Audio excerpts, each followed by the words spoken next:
എല്ലാവർക്കും നമസ്കാരം. ഈ ഗുരുവായൂരപ്പൻ്റെ ചിത്രങ്ങൾ വരയ്ക്കുന്ന ആർട്ടിസ്റ്റ് നന്തൻപിള്ളേരെ എല്ലാ ഗുരുവായൂരപ്പൻ്റെ ഭക്തന്മാർക്കും അറിയാമായിരിക്കും. അദ്ദേഹത്തിൻ്റെ ചിത്രങ്ങൾ കണികണ്ടാണ് ഞാൻ ഓരോ ദിവസവും എഴുന്നേൽക്കാറ്. ഞാൻ എല്ലാ ആഴ്ചയും ഗുരുവായൂർ പോകാറുണ്ട്. എന്നുവെച്ചാൽ ഏറ്റവും കൂടുതൽ ഒരു 15 ദിവസത്തെ ഗ്യാപ്പിനുള്ളിൽ ഞാൻ ഗുരുവായൂർ എത്താറുണ്ട്. അപ്പോൾ ഞാൻ പോകുമ്പോഴേക്ക് ഗുരുവായൂരപ്പന് ചോക്ലേറ്റോ ചെറിയ ചെറിയ കളിപ്പാട്ടങ്ങൾ അങ്ങനെയൊക്കെ കൊടുക്കാറുണ്ട്. ഗുരുവായൂരപ്പൻ്റെ നടക്കിൽ വെക്കാറുണ്ട്. അങ്ങനെ അന്ന് ഞങ്ങളിങ്ങനെ പോയിക്കൊണ്ടിരിക്കുമ്പോൾ റാന്നി എത്തിയപ്പോൾ എൻ്റെ ഹസ്ബൻഡ് ഒരു വലിയ ചോക്ലേറ്റ് വാങ്ങി. അതായത് അത്യാവശ്യം നല്ല കോസ്റ്റ്ലി ആയിട്ടുള്ളൊരു ചോക്ലേറ്റാണ് വാങ്ങിയത്. അപ്പോൾ അത് വാങ്ങിച്ചിട്ട് അപ്പോൾ എനിക്ക് ഭയങ്കര സന്തോഷമായി. ഇത് ഗുരുവായൂരപ്പന് കൊടുക്കാറോ എന്നുള്ള സന്തോഷമായി. അപ്പം ഞാനതിങ്ങനെ പറഞ്ഞു, ഹായ് നല്ല ചോക്ലേറ്റ്, ഇത് ഗുരുവായൂരപ്പന് ഭയങ്കര ഇഷ്ടമാവും, ഗുരുവായൂരപ്പന് കൊടുക്കാമെന്ന് പറഞ്ഞപ്പോൾ പുള്ളിക്കാരൻ പെട്ടെന്ന് ഇങ്ങനെ പറഞ്ഞു, ഇത് ഗുരുവായൂരപ്പന് കൊടുക്കാൻ വാങ്ങിയതല്ല, ഇത് നമുക്ക് കഴിക്കാൻ വേണ്ടി വാങ്ങിയതാണ്. കാരണം രാത്രി ഡ്രൈവ് ചെയ്യാനുള്ളൂ, അപ്പോൾ ഉറക്കം വരാതിരിക്കാനും ഒക്കെ നമുക്ക് കഴിക്കാൻ വേണ്ടി വാങ്ങിയതാണ്. ഗുരുവായൂരപ്പന് കൊടുക്കാനായിട്ട് കുറഞ്ഞ ഏതെങ്കിലും മിഠായി വാങ്ങിച്ചു കൊടുക്കാൻ പറഞ്ഞതെടുത്ത്. അപ്പോൾ എനിക്കത് ഭയങ്കരമായിട്ട് ഫീൽ ചെയ്ത്, വില കുറഞ്ഞ മിഠായി വാങ്ങിച്ചെടുക്കാൻ പറഞ്ഞപ്പോൾ എനിക്കത് ഭയങ്കര ഫീൽ ചെയ്ത്. അപ്പോൾ ഞാനിങ്ങനെ വിഷമിച്ചിരുന്നപ്പോൾ പുള്ളിക്കാരൻ പറഞ്ഞു, നീ വിഷമിക്കാൻ വേണ്ടി പറഞ്ഞതല്ല, ഈ മിഠായി ഇത്രയും കോസ്റ്റ്ലി ആയിട്ടുള്ള മിഠായി നമ്മളവിടെ കൊണ്ട് വെച്ചാൽ എന്തായാലും ഗുരുവായൂരപ്പന് ഇത് കഴിക്കത്തില്ല, അവിടെയുള്ള ആളുകളെ ഇതെടുക്കത്തുള്ളൂ, അതിലും നമുക്ക് കഴിച്ചൂടെ, ഗുരുവായൂരപ്പന് അങ്ങനെ മിഠായി വെക്കണമെന്നുണ്ടെങ്കിൽ 5 രൂപയുടെ എന്തെങ്കിലും ഒരു മിഠായി വാങ്ങിച്ച് വെച്ചാൽ മതി എന്ന് പറഞ്ഞു. ഇത് ഗുരുവായൂരപ്പനടുത്ത് കഴിക്കാൻ പോവുകയാണോ എന്നൊക്കെ ചോദിച്ചിട്ട് പുള്ളി എനിക്ക് കുറേ ഉപദേശങ്ങളൊക്കെ തന്നു. ഞാൻ ഒന്നും വേണ്ടി എനിക്കത് ഭയങ്കര വിഷമമായി.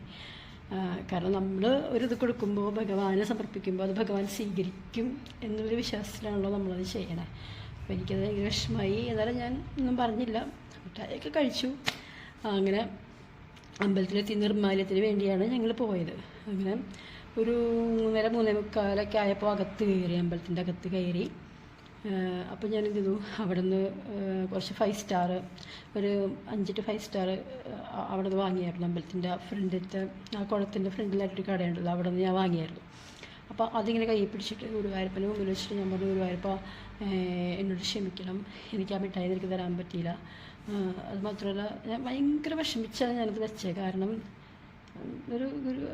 ഗുരുവായൂരപ്പനൊരു അങ്ങനെ വില കൂടിയ മിഠായി കൊടുക്കണ്ട, കുറഞ്ഞ മിഠായി മേടിച്ച് കൊടുക്കാൻ പറഞ്ഞപ്പോൾ എനിക്കത് ഭയങ്കരമായിട്ട് വിഷമം തോന്നി.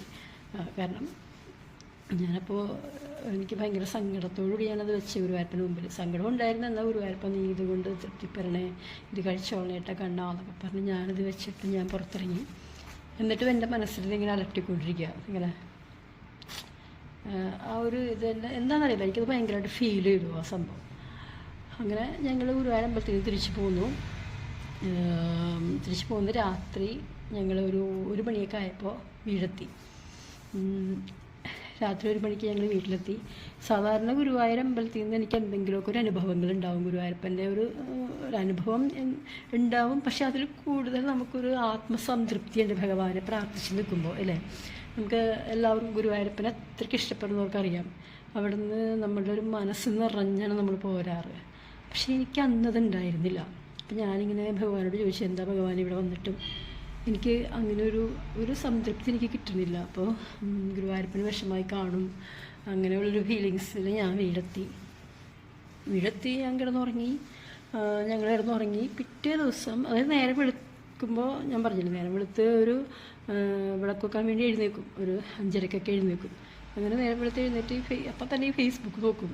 കാരണം സാധാരണ ഇത് നോക്കുമ്പോൾ തന്നെ കറക്റ്റായിട്ട് നമ്മൾ സ്ഥിരം നോക്കണത് കൊണ്ടാണെന്ന് തോന്നുന്നു, കറക്റ്റായിട്ട് ആർട്ടിസ്റ്റ് നന്തൻപിള്ളയുടെ ചിത്രമാണ് ആദ്യം വരണേ. ഇതിങ്ങനെ ഓണാക്കി നോക്കുമ്പോൾ ഫസ്റ്റ് ഗുരുവായൂരപ്പൻ എന്തെങ്കിലുമൊക്കെ ഒരു കുസൃതി കാണിച്ചിട്ടുള്ളൊരു ഫോട്ടോ അദ്ദേഹം ഇട്ടിട്ടുണ്ടാവും വരച്ച്. അത് തന്നെയാണ് നമ്മൾ കറക്റ്റ് കാണാറ്, അത് കണി കണ്ടാണ് ഉണരാറ്. അപ്പോൾ അന്ന് ഇങ്ങനെ എടുത്ത് നോക്കിയപ്പോൾ ഫസ്റ്റ് തന്നെ വന്നു അദ്ദേഹത്തിൻ്റെ ചിത്രം. അത് കണ്ടപ്പോൾ ഞാൻ ഞെട്ടിപ്പോയി. കാരണം അതിൽ ഭഗവാന്റെ ചിത്രം എന്ന് വെച്ചാൽ, അദ്ദേഹം അന്ന് വരച്ചതെന്ന് വെച്ചാൽ, നമ്മൾ ആ തലേ ദിവസം നമ്മളന്ന് നിർമ്മാല്യത്തിൽ മിഠായിട്ടൊരു ഉരുളി ഉണ്ടല്ലോ ഭഗവാന്റെ മുന്നിൽ, നമ്മൾ പൈസയൊക്കെ ഇടുന്ന ആ ഒരു ഉരുളി, ആ ഉരുളി ഭഗവാൻ കയ്യിലെടുത്തിട്ട് ഭഗവാൻ ഓടണം. അതായത് അതിൽ ആ മിഠായി എടുക്കാൻ വേണ്ടി ഭഗവാൻ ഓടുന്നൊരു ചിത്രം. എന്നിട്ട് അതിനൊരു ഹെഡിങ്ങും അദ്ദേഹം കൊടുത്തിരിക്കുന്നു. നല്ല മിഠായി എടുക്കാൻ വേണ്ടി അവൻ ആ ഉരുളിയും എടുത്തുകൊണ്ട് ഓടി എന്നുള്ളൊരു രീതിയിലൊരു ഹെഡിങ്.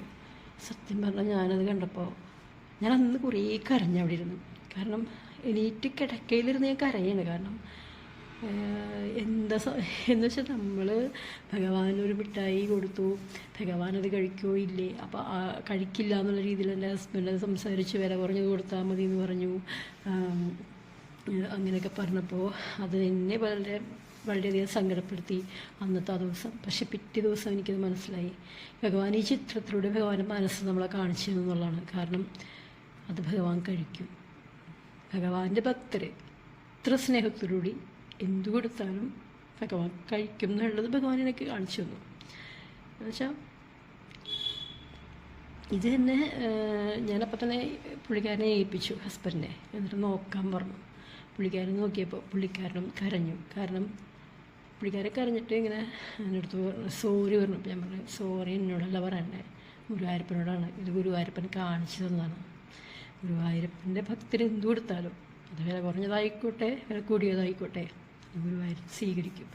സ്നേഹത്തോടു കൂടി ഗുരുവായൂരപ്പനെ കൊടുത്താൽ അത്രയും ആത്മാർത്ഥ ഭഗവാനോടുണ്ടെങ്കിൽ തിരിച്ചും ഭഗവാനത് നമ്മളോട് കാണിച്ചിരിക്കും എന്നുള്ളതിൻ്റെ തെളിവാണ്. ശരിക്കും ആ പിക്ചർ കണ്ടപ്പോൾ എനിക്ക് ഭയങ്കരമായിട്ട് ഫീൽ ചെയ്തു. ഞാൻ കുറേ കരഞ്ഞു, ഗുരുവായൂരപ്പ, ഞാൻ നിന്നെ സ്നേഹിക്കുന്നതിനേക്കാളും എത്രയോ ഇരട്ടി, എനിക്ക് സങ്കല്പിക്കാൻ പോലും ആകാത്ത വിധം അങ്ങ് എന്നെ സ്നേഹിക്കുന്നുണ്ട്. സത്യമാണ് ഞാൻ പറഞ്ഞത്. എനിക്ക് പലപ്പോഴും ഉണ്ടായിട്ടുള്ള അനുഭവമാണ്. പലപ്പോഴും എനിക്ക് തോന്നിയിട്ടുണ്ട്, ഞാൻ എൻ്റെ ഭഗവാനെ സ്നേഹിക്കുന്നതിനേക്കാൾ എത്രയോ ഇരട്ടിയാണ് അദ്ദേഹം എന്നെ സ്നേഹിക്കുന്നത്. എനിക്ക് പല പല കാര്യങ്ങളും എനിക്കത് അനുഭവപ്പെട്ടിട്ടുണ്ട്. പക്ഷെ ഇത് ഈ അനുഭവം എന്ന് വെച്ചാലും ഇതും എനിക്ക്, ഞാനപ്പോൾ തന്നെ നമ്മുടെ സുദർശനാമയുണ്ടല്ലോ ഫേസ്ബുക്കിലൊക്കെ ഭഗവാന്റെ ഇതൊക്കെ പറഞ്ഞ സുദർശനാമയ്ക്ക് ഞാൻ മെസ്സേജ് അയച്ചു. ഈ ചിത്രം എനിക്കുണ്ടായ അനുഭവം പറഞ്ഞ് മെസ്സേജ് അയച്ചപ്പോൾ അമ്മ പറഞ്ഞു, ഇതാണ് മോനെ കണ്ണൻ, ഇതൊക്കെ പറഞ്ഞാൽ മറ്റുള്ളവർ വിശ്വസിക്കുമോ, ഭഗവാൻ ഇതാണെന്നൊക്കെ പറഞ്ഞ അമ്മയുടെ വക അമ്മ കുറേ കാര്യം ഇങ്ങനെ അങ്ങനെ ഒരു ഇതിൽ ഭയങ്കര, അമ്മയ്ക്കും ഭയങ്കര ഹാപ്പി. അമ്മ എനിക്കിങ്ങനെ എനിക്ക് ഒരു മെസ്സേജ് എനിക്കിങ്ങനെ തിരിച്ചയച്ചായിരുന്നു. ഞാൻ പറഞ്ഞു വരുന്നത്, ഗുരുവായൂരപ്പൻ അദ്ദേഹത്തിൻ്റെ ഭക്തരുടെ കൂടെയാണ്. ഭക്തൻ്റെ മനസ്സിൽ ഒരു വിഷമം ഉണ്ടായാൽ ഗുരുവായൂരപ്പൻ അവിടെ വരും. അതേപോലെ നമ്മൾ സ്നേഹിക്കണം ഭഗവാനെ. വെറുതെ കാര്യം കാണാൻ ഭഗവാനെ വിളിച്ചിട്ട് കാര്യമില്ല. ഭഗവാൻ ഉള്ളിലുണ്ടെങ്കിൽ അദ്ദേഹം പുറത്തും നമുക്ക് വേണ്ടി ഉണ്ടാവും. നമ്മുടെ അകത്ത് ആദ്യം ഉണ്ടാവണം ഭഗവാൻ നമ്മുടെ അകത്തുണ്ടെങ്കിൽ തീർച്ചയായിട്ടും നിങ്ങൾ നോക്കൂ, നമുക്ക് ചുറ്റും ഭഗവാനെ നമുക്ക് കാണാൻ കഴിയും.